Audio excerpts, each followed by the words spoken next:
韩国瑜，他昨天深夜凌晨3点多的时候 po 了一张照片，跟太太好像和好了，对。但是王小姐的我越好，越黑我们越好。哦，这个我没什么评论好，所以我们希望就是说，大家还是能够把时间空下来啊，那1月11号去投票。来，我们热烈的掌声，来，我们的蔡英文蔡总统来到我们的现场，特地为我们台北市加油打气。2020。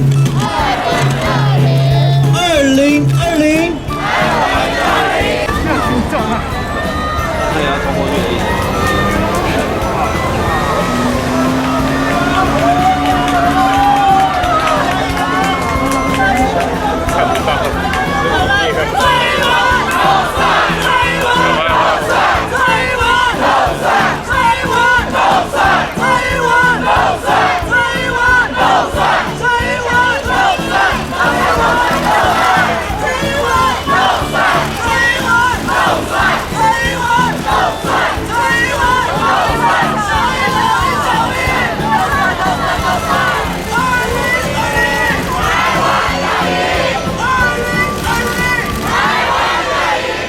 活动是表定原本说您要陪委员们一起站街头，不过今天临时好像改成就是打气之夜。那为什么这样的一个改变是有维安的考量吗？那最近好像听说有一些请资，说就是就让的随扈都穿上了防弹背心，那总统这边接受到的一个状况。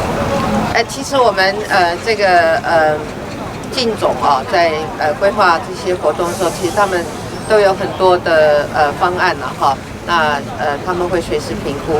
那最后我们采取的这个方式，一方面是说我们要把这个对大家一般的生活的影响降到最低，同时我们也都配合安全的考量了哈。我们是希望就是说这个总统的投票跟立委的投票都可以一致哈，让总统在施政的时候有国会的更强大的支持对总统的施政来讲确实是很重要的。那所以这个国会过半这件事情确实是我们很重视，也希望能够达成的目标。这个韩国瑜昨天深夜他 po 了一张跟太太盖同一条毯子的照片，但是呢，你觉得他对这个夫妻和解，但是你觉得王小姐的事情他已经讲清楚了？你在说谁？韩国瑜，他昨天深夜凌晨3点多的时候 po 了一张照片，跟太太好像和好了，对。但是王小姐的事情我越好，越黑我们越好。哦，这个我没什么评论好，来。这张配画。